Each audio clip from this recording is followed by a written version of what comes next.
All right, so we're in section 1.2 now, and 1.2 is all about Gaussian elimination. At the end of section 1.1, we did an example that was similar to what we're doing here. It follows kind of the same steps, it just didn't finish the complete process that we're going to introduce here. So what is Gaussian elimination? Well, when you have a system of linear equations, and you put that linear system into the form of an augmented matrix, like we did in the previous section.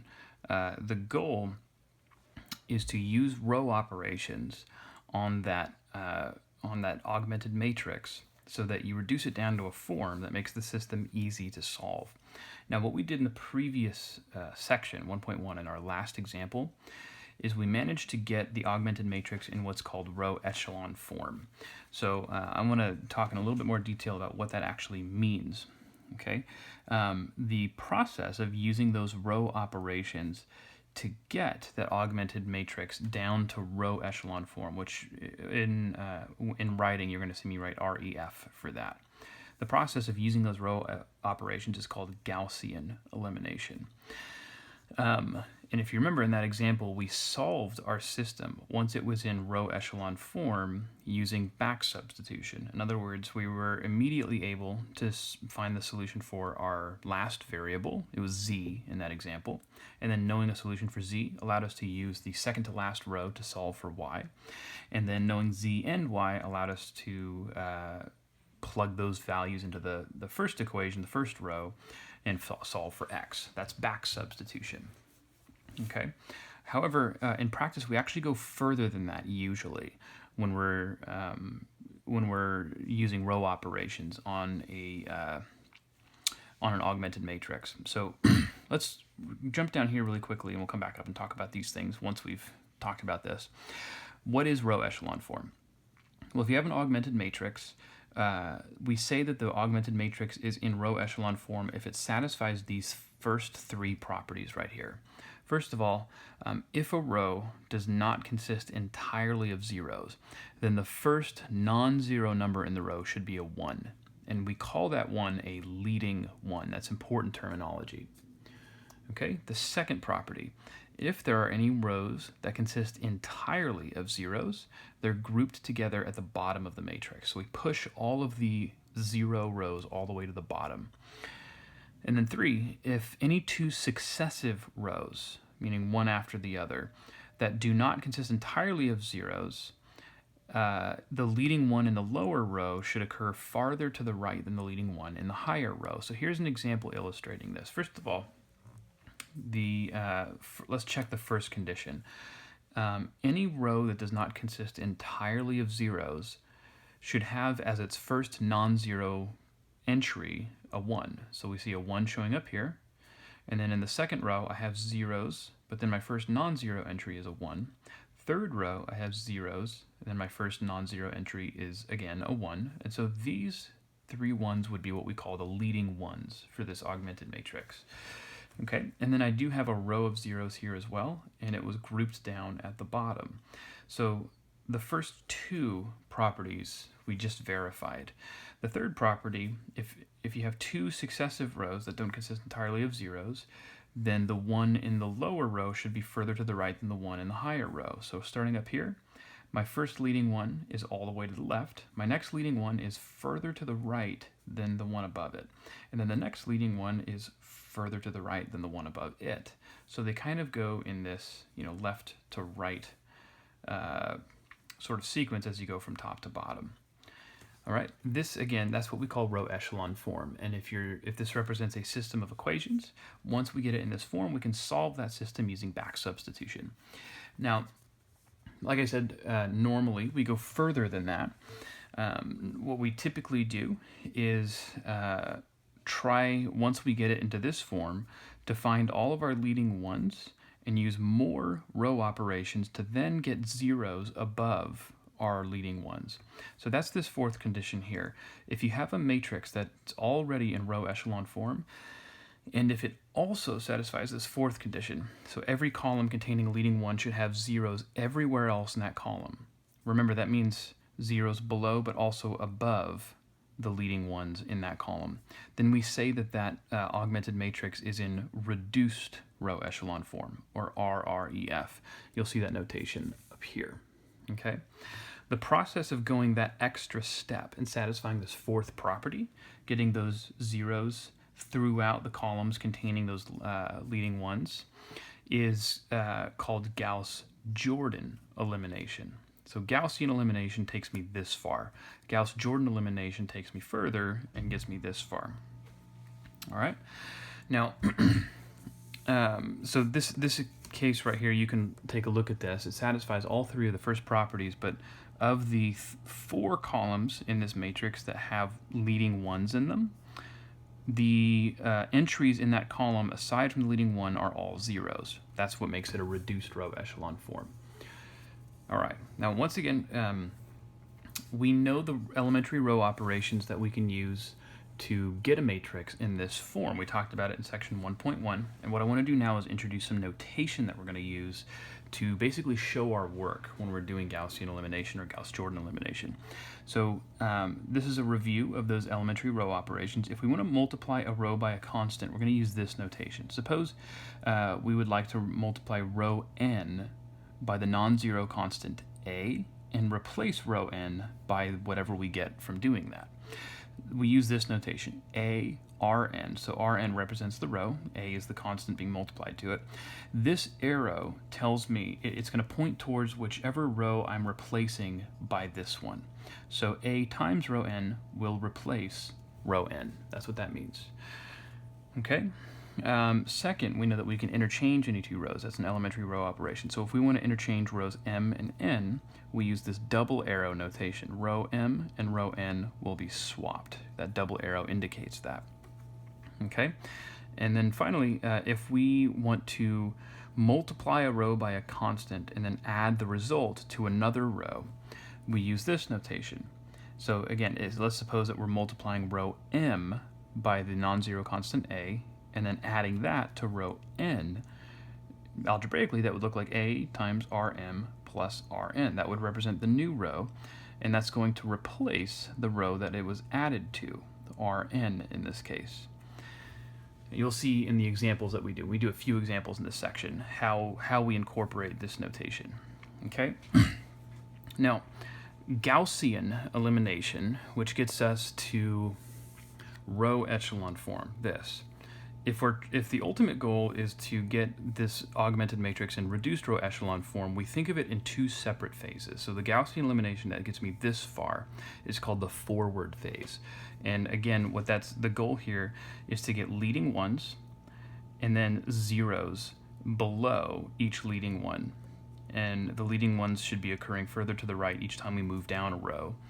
And then any rows of zeros should be at the bottom. So getting the matrix into this form, row echelon form, that's the forward phase. It tends to be this left to right, top to bottom sort of sequence of steps. Once we've finished that, the next goal is going to be to identify all of the columns that have leading ones and get zeros above that. Producing zeros above those leading ones is called the backward phase. And the reason it's called the backward phase is we kind of do it in a reverse order. We start from the rightmost leading one and work our way up, instead of starting from the left and working our way down. So the backward phase, once completed, gets the matrix in reduced row echelon form.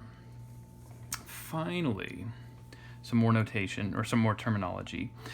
Remember that each of the entries in an augmented matrix, except for those in the last column, those are coefficients that are showing up on the unknowns, or the variables of our system of equations. So once we get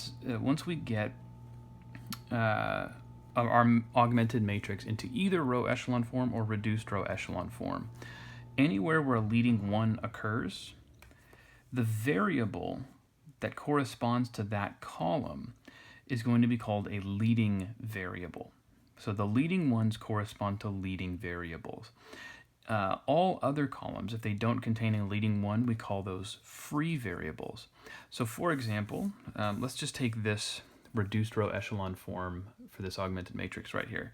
If this column represents the variable x1, and then I have x2, x3, x4, and x5. Remember, these are the constants that would come after the equals sign, so that would have that little bar right there if we wanted to put that. Then this is 5 variables. I have leading ones in the first, third, and fourth column. So what that means is my leading variables are x1, x3, and x4. My free variables are going to be the variables x2 and x5. Okay? Now, this is important because when we're solving a system of equations using Gaussian elimination or Gauss-Jordan elimination like this, as we did in the previous example, if a free variable is present, that's going to imply that we have an infinite number of solutions. Now, I should actually back this up a second because this system has a row of zeros followed by a 1 down here. So actually, this would lead to a contradiction, implying that this system has no solutions. But if this were a 0 here, then we'd end up with infinitely many solutions. And we parameterize solution sets when we get infinitely many. The free variables tell me which variables in the system I should be assigning parameters to. So I would solve this system by, once I get it into this form, assigning parameters, maybe a t for x2 and an s for x5 or something like that, and then representing the leading variables in terms of those parameters. You will see that happen in the examples that we do. Okay, so important terminology. All right, so let's start with the first example. Here's a system of equations that I want to solve. This is a 3x3 system, 3 equations, 3 unknowns. Okay, so again, the idea is to just strip this thing of its coefficients and its constants and put them into an augmented matrix. I'm not using the bar notation here, but you can if you want to. Now, if you notice the sequence of steps that I'm taking, I already have a leading one in this first row. So I don't need to do anything to produce a leading one here. You want to work top to bottom in successive columns. So you want to kind of finish one column before moving on to the next column. That's the way you want to handle Gauss-Jordan elimination. So what this means is I need to turn these 2's into zeros. I have to multiply the first row by a constant and then add it to each of these rows to make those zeros appear. Notice that because this is a 1, if I multiply by -2, then this will become -2, and adding it to either of these will make these into zeros. I tend to, when I'm working with a column like this, perform multiple steps in one. So here's the notation for what we're doing. You notice this arrow points toward the next step in my Gaussian elimination. And here's where I record the steps up above this longer arrow. -2 times row 1 plus row 2 is going to replace row 2. -2 times row 1 plus R3 is going to replace R3. And this is what my result ends up being. Okay, and you can check the arithmetic there if you want, but this should be correct. So I have a leading 1 followed by a row of zeros. That's good. We're on the right track here. Now, in my second row, the first non-zero entry is right here. It's the second entry in that row. Conveniently, it's already a 1. And remember, that's what we wanted here. We want this to be a 1. So I don't need to do anything to change it. What's the next step then? Well, the next step is to get zeros below that leading 1. We're not worried about getting zeros above it yet. That's going to be part of the backward phase. The forward phase is just getting zeros below our leading ones. So I need this to become a 0. Notice if I just add this row to that one, that's enough to do that. So row 2 plus row 3 is going to replace row 3. Notice if you go from this step to this, the first 2 rows don't change. My third row is going to become this, 0, 0, 1, -2. And we're now in row echelon form already because I have leading ones in each row. I don't have any rows of zeros that I have to worry about. And then below each leading one is nothing but zeros. Okay. Finally, what I need to do is reverse this and go into my backward phase. So I start from my rightmost column, not including this last one because these are the constants. I start from the rightmost leading one, and then I use that leading one to produce zeros above it. So for example, if I multiply this row by -3 and add it to this second row, that would produce a 0 there. If I multiply this row by -2 and add it up here, I'd get a 0 up here. Okay, so I do both of those steps here, and that's where I'm starting the backward phase. Now the reason we do it in this order is because I'm using this leading one to change these into zeros, but I have to multiply the entire row by whatever constant would accomplish that. And the fact that I already have zeros here means that when I add these entries to the entries above it, nothing will change. Because we don't want this leading one to stop being a leading one. We don't want it to change into something else. So that's why it's important to do things in this order. Okay, so that's we talked about getting these these zeros here. The last thing would be to turn this 3 up here into a 0. That would put this thing in reduced row echelon form. So we can multiply by -3, add to the first row. Here's that step. And this is my reduced row echelon form. Now, when you have your augmented matrix in reduced row echelon form, it's the system is now solved. There's no need for back substitution because if you notice, this first row, if I remember what my columns represent, it's X, Y, and Z are my unknowns. So this column represents X, that's Y, that's Z. This says X, and then the zeros, there's no reason to write plus 0, Y plus 0, Z. It's just X equals 3. Similarly, I have a 1 in the Y position and zeros elsewhere. That row would correspond to Y equals 1. And then this final row, that's Z, that corresponds to Z equals -2. And you can see why reduced row echelon form is a little bit better than just row echelon form. Even though it takes more work to get there, the solution is immediate once you've gotten there. Okay? Now here I represent my solution in the form of an ordered triple. All right, so that's example 1. Let's take a look at some more examples. So here's a system of 3 equations in 4 unknowns. So what I want to do here is start by creating my augmented matrix. We have that here. And you'll notice in this case, I have a 0 here. I can't turn that into a leading one by multiplying that row by anything. So this is where you would want to use that row operation that allows us to interchange 2 rows. Notice I already have a 1 in my second row. It'd be great if that 1 was up here. So I'm going to interchange rows 1 and 2, just swap their positions. Okay. Next up, I would need this 1 to become a 0. I already have a 0 here, so I can multiply my top row by -1 and then add down. That add to the third row. That gives me this, and we're well on our way at this point. What do I need to do next? Well, I have a -2 here. I need that -2 to be a leading 1 because that's the first non-zero entry in this row. Multiplying by the reciprocal of this is going to give me the 1 that I need. So I multiply row 2 by -1/2. Now I have a leading 1 with zeros, another leading 1. Next step is to turn that -4 into a 0. That's easy enough to do. I can multiply row 2 by 4 and then add it to that. That's going to give me the 0 that I need. Okay, so that step shows up over here.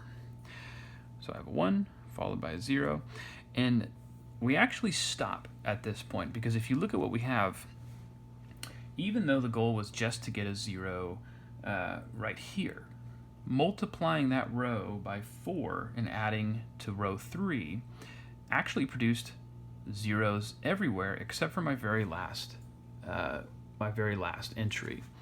What does that mean? Well, if I wrote this as an equation, all of my coefficients on my variables are zeros, and that's equal to -5. That's the same thing as the equation 0 equals -5. We've encountered this in the previous section. That's a contradiction.